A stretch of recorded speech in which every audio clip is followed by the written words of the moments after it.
Sukirti Yadav presenting a case का जो name है बताओ, ओपीडी नंबर बताओ। एज है 17 ईयर, ठीक है, फीमेल है। और ये लिया था मैंने जनवरी की स्टार्टिंग में। और वो क्या बोलते हैं, यहीं की थी, मुरादाबाद की। और क्लास है उनकी 11th, ठीक है, 11th क्लास में पढ़ने वाली बच्ची है। अब उसका क्या था कि उसको ना फिंगर्स के इरप्शंस आ रहे थे, ठीक है।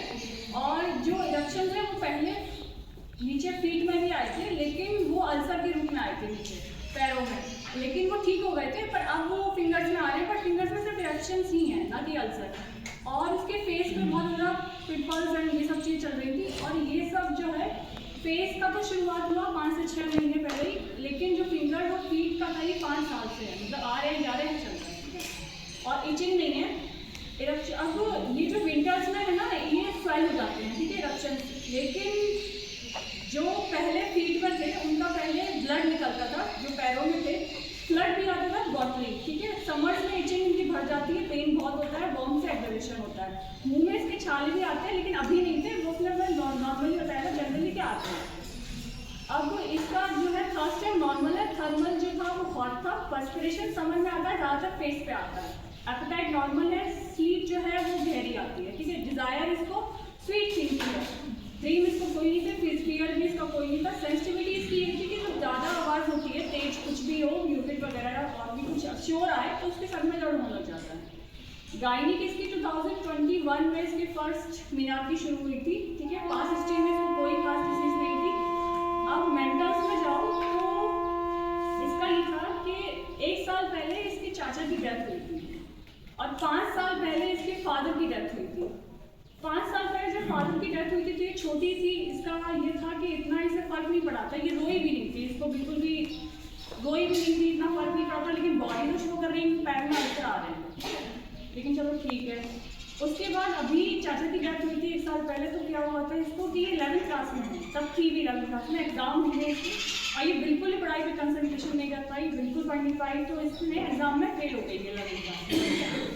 11th क्लास के एग्जाम में ये फेल भी हो गई, तो इसके ना ऐसे जो क्या बोलते हैं मम्मी लोग हैं मुझसे बोलते रहते थे कि बड़ी बेटी है घर में, छोटा है इसका भाई है 12 साल का, कि तुम क्या कर पाओगी लाइफ में, ठीक है, तुम 11th क्लास में फेल हो गए, कोई फेल होता है क्या 11th क्लास में, ऐसे करके इसकी मम्मी इसको बहुत बोलती हैं और ये हमेशा सुनती रहती है जो भी है। और क्या बोलते हैं, इसके फादर जब खत्म हो गए थे 5 साल पहले, तो उसके बाद ना इसके चाचा अनमैरिड थे, उन्होंने ही पूरी फैमिली को फाइनेंशियल रोल उठाया, इसकी मदर का, इसके भाई का, ठीक है। इसका भाई इससे 5-6 साल छोटा है। फिर क्या था, ये ऐसा था कि 11th क्लास में तो फेल भी हो गई, ये भी हुआ, फिर स्कूल चेंज हुआ फेल की वजह से, ठीक है।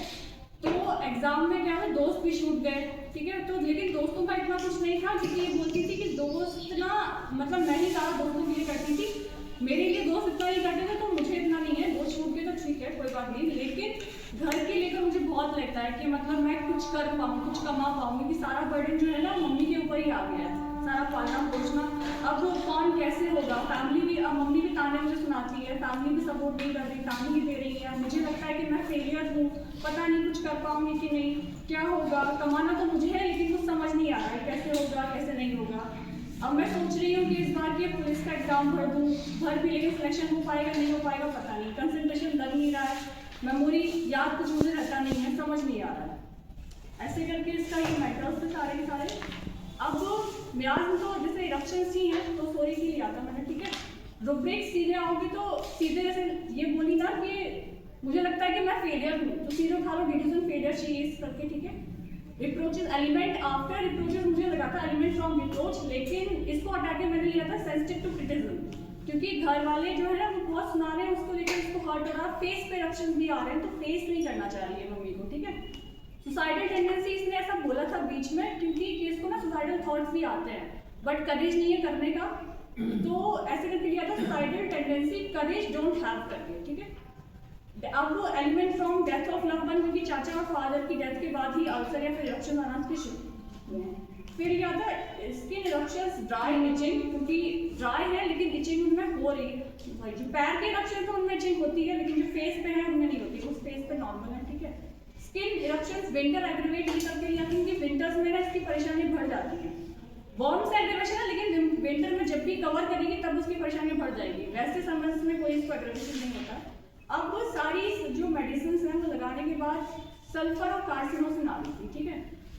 स्टार्टिंग का ही केस था, सल्फर ही थी, चलो ठीक है, क्योंकि कार्सिनोसिन पे इतना वो नहीं आता, कवर ज़्यादा सल्फर ही कर रही थी, फर्स्ट ग्रेड में सल्फर ही थी, तो सल्फर दिया था, ठीक है। लेकिन फिर इसके एक हफ्ते बाद इसका कॉल आता है मेरे पास, कहती है मैम मेरे इरेक्शंस ना बढ़ गए हैं, जो भी है, मतलब फेस पे भी और जो पैरों में भी जो आ रहे हैं वापस से आ गए, और जो हाथों पे है वो बढ़ गए इरेक्शंस। लेकिन वो फील खुश कर रही थी, मतलब चीज़ लाइक कि मैम ठीक है, मतलब मैं 15 दिन बाद आके फिर से आपको दिखाती हूँ। मैंने कहा ठीक है। 15 दिन बाद उसका वो आती रही है, वो बस कॉल करती है मुझे, वो बोलती है मैम मेरा सब ठीक हो चुका है, ठीक है, मुझे कोई दिक्कत नहीं है, और मेरे इरेक्शन जा चुके हैं, फेस के भी आ चुके हैं और हाथ के भी जा चुके हैं, और पैर में निशान थे वो भी ठीक हो चुके हैं। तो थैंक यू।